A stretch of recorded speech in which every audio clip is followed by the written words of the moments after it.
Hey everyone, in this video, we're going to be talking about how the United States Constitution came to be. I'm going to give you some background information for what was going on in the country that made us say, hey, maybe we should write down what our country is all about. So we need to kind of rewind a little bit in history and get into that zone of thinking just after the Revolutionary War ended. We're a brand new country, and people are kind of like, so what do we do now? So they finally decide in the year 1787 to have a constitutional convention. In other words, they gathered together with like a bunch of really important people from several of the states to say, so what should our government actually be? Now, I want to point out that this is several years after the Revolutionary War ended. So for a while, we had this floundering government of total uncertainty of what we were actually all about. Now, here's something else that's really cool. Before 1787, we actually had something like 8 presidents of the United States, and none of them were George Washington. All right, we've grown up knowing that George Washington was our first president of the United States. He wasn't. Like 8 other guys were president of the United States before George Washington was. Now, here's why we call George Washington the first president, however. George Washington was the first president under this constitution, under this government that they created in 1787. So that's the truth behind the story. We actually had like 8 other presidents, kind of depending on how you count them, because the leadership in our country was so uncertain. It was so convoluted and messy that they needed a brand new constitution, almost as a way to say, so this whole brand new free from England independent country of ours, yeah, it's not working. So let's take a look at why it wasn't working and why they needed to start a brand new government all over again. You see, after the Revolutionary War, we had something called the Articles of Confederation. And the Articles of Confederation were basically like a really strong suggestion that we should be a united country. Remember that those 13 states used to be 13 independent colonies. Emphasis on independent, right? Each British colony was doing their own thing, and Georgia liked being Georgia, and New York liked being New York, and Massachusetts liked being Massachusetts. They were separate. They did their own things the way they wanted to. And I realize I said the word separate while bringing my hands together, and that doesn't really make sense. So take them apart. So those 13 separate colonies ended up becoming the first 13 states after the revolution, right? And the only thing that really bound them together, now my hands are together, right? The only thing that bound those states together was the fact that they needed to work together to defeat England, right? They needed to work together in order to win the Revolutionary War. But now that that's over, they're kind of like, so we're just going to do our own thing now.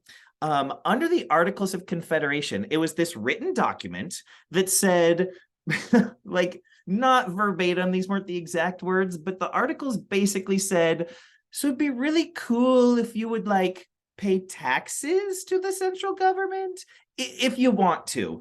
And so the states were like, no, I don't really want to pay taxes to something that I don't really know what it is. So no thanks.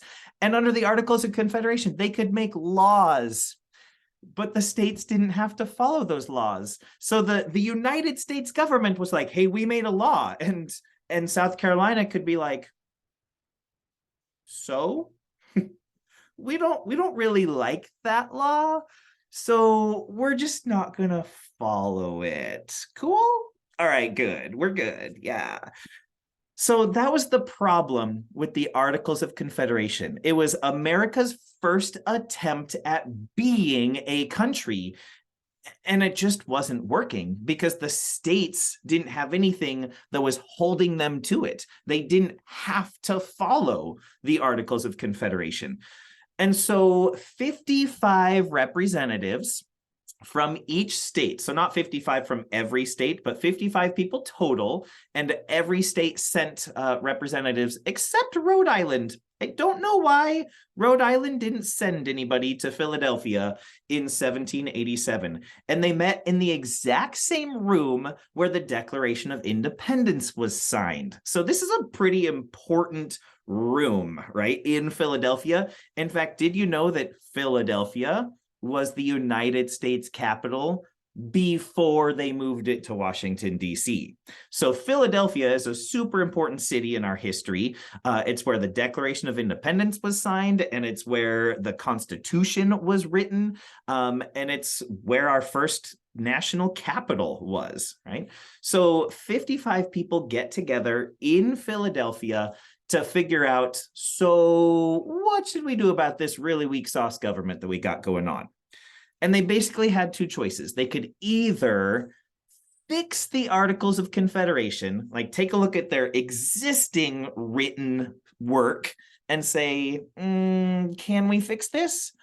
Or write a brand new plan for the government and start over completely. Is kind of like this. Have you ever had those times when you write a rough draft and then your language arts teacher looks it over and is like, you didn't follow the assignment.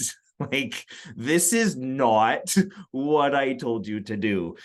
And that's kind of what they saw in the Articles of Confederation. They just realized this isn't working. So rather than try to make the Articles of Confederation work, they just were like, enough of this, rip that up, throw it out, and let's start all over. So that's what they decided to do. Those 55 dead white guys in Philadelphia. I mean, they weren't dead at the time, but they certainly were white. But they're dead now because it's been like 250 years. So those 55 delegates said, let's start over. Okay. And they needed to make a brand new plan for what the United States government would be. And it needed to be strong enough that it would actually hold the states together and force them to follow the Constitution. So we could actually, I don't know, be a country instead of a bunch of floundering little states everywhere, right? But it also needed to not take power away from the states. The states really liked being able to make their own decisions for themselves, and they didn't want that power taken from them. So how do you do that? How do you give the states all the power they want while also saying, you got to do what we tell you to do, right? Like, that's a really difficult task. And so that's what these guys set out to do. One of them was James Madison, and he's known as the father of the Constitution because he's basically the guy that wrote all of the notes. So if there's one person that really gets credit for writing our Constitution, it's James Madison. It was his detailed notes, but also he made a lot of contributions. Like, he was that guy in class who kept on raising his hand over and over and over. I got an idea. I got an idea. Ooh, pick me. I got an idea. And they kept on calling on him and say, oh, yes, James. Yes, Jimmy. What would you like to add? And he kept on adding stuff to the Constitution. And everyone was like, oh, yeah, that's actually really good. Yeah, we'll get behind James. James has good ideas. So James Madison is the father of the Constitution. Another person you might recognize is George Washington, and he was actually retired. Remember, this is the guy that just won the Revolutionary War. He was the leading general of the Continental Army that defeated the British, and he was like, yeah, I'm tired. So I'm going to retire now. My public service is done. And then they said, oh, we're rewriting our country's government plan. Can you come back, Georgie? And so George Washington was also present at the Constitutional Convention. And because of his leadership in the army, right, they also asked him to be the president of that convention. So he was the president of the meeting. He was in charge of the meeting where they came up with the Constitution. He would later be elected by the people to become the first president of this brand new government that they were creating. Kind of worked out really well for him, didn't it? That George Washington was in charge of the meeting that created the new government, and then he gets to be elected to run it. Like, oh, that works out pretty well. And Benjamin Franklin was the oldest one there. He was 81 years old at the time, but he was very, very intelligent and had a lot of experience that he was able to add to this convention. And then another one that is just kind of a popular one, especially because of the musical Hamilton, is Alexander Hamilton. And he was there to support a strong national government. He wanted the United States government to be in control, in charge, like dominating over the states, because you don't have a country unless you got something holding it together. And he felt very strongly about that. Okay. So these meetings were held during the summer in Philadelphia, and they were held in secret. Now, people knew that the meeting was happening, but they didn't let anybody in, and they didn't really let anybody out either. That includes the press. Like, they didn't let newspaper reporters into the meetings because they didn't want information to get out. They wanted to be able to just have the ability to speak what was on their mind, to just throw out ideas. And this is like the world's most important brainstorm session. And they wanted to make sure that they could say anything without news leaking outside and people were like, what? They're gonna let dinosaurs be in charge of our government? Whose idea was that? Well, it wasn't anybody's idea, but can you imagine what kinds of things would happen if these ideas just left the building? So in order to prevent that from happening, these meetings were held in secret and they didn't let people in or out. And they just basically said, all right, 55 guys, we're doing this, right? Now, they did leave, like they did sleep in hotels and then come back the next day and keep on talking and meeting and arguing and yelling and all that good stuff. But nobody from outside of that group was allowed in, right? So they actually had guards posted at the doors to enforce this secrecy. And some people at the time were like, hang on a second, this is going to be a government that's for all of us, right? So why are you being so secret? What's the secret? If this is our government, why aren't you letting us know what your ideas are? And they really decided, we'll tell you when we're done. Once we've got it all figured out, then we'll tell you. And you might be like, well, that's not fair. What if we don't like what you come up with and then we're just stuck with it? Well, not quite, okay? Because in order for a constitution to be adopted, it needs to be ratified. And I'll talk about that in just a second. So during this time at the Constitutional Convention, the Federalists and the Anti-Federalists debated over the issues, and then eventually 39 of them signed it. So that does mean that 16 of them did not, right? 16 of those guys at the Constitutional Convention were like, we don't like this. But what they have determined is that in order for something to pass, in order for something to get through and become a thing, you need 2/3 of the people to vote in favor of it. And so 39 out of 55 is more than 2/3. So they had the majority that they needed in order to pass this Constitution into being. And that's going to carry on into our Constitution itself. When we make changes to our Constitution, we need 2/3 of our Congress people to approve it. Not just a simple 50-50 majority kind of thing or 51% majority. You need 2/3. Right? That's like 67% of the people to approve of something. So not only that, but then you need 2/3 of the states to decide that they're okay with it. Okay, so it needed to make it through the Constitutional Convention itself. So of the 55 guys at that meeting, 39 of them said, yes, this is our final draft. We're going through with it. We've written our Constitution. And so it came into being on September 17th, 1787. But it doesn't become officially official until enough states say, yeah, we'll get behind that. That's our plan. So this is where we come back to that whole secrecy thing, right? That the states themselves, they got to see the final draft and approve it.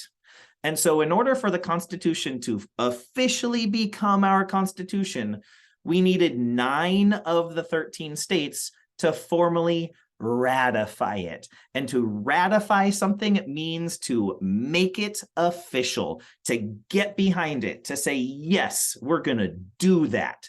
So ratification is this process of making something official. And we needed 2/3 of our states to ratify it in order to make it official. Okay. And the last state to do so, or rather the 9th state, was New Hampshire on June of 1788.